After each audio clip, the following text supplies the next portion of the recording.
রহস্যের পর্দা কি উঠছে নাকি আরো জটিল হচ্ছে রহস্যটা কি?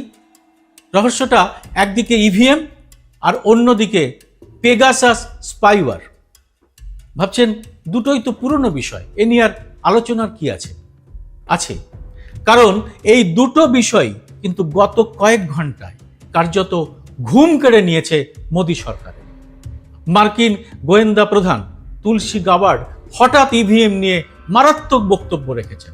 We have evidence of how these electronic voting systems have been vulnerable to hackers for a very long time and vulnerable to exploitation to manipulate the results of the votes being cast. সেই তুলসী যার প্রশংসায় একেবারে পঞ্চমুখ ছিলেন অন্ধভক্তরা, তিনি যা বলেছেন তাতে মুখ শুকিয়ে গেছে সবার। আর পেগাসাস নিয়ে মার্কিন একটি আদালতে চলা মামলায় কি জানিয়েছে ওই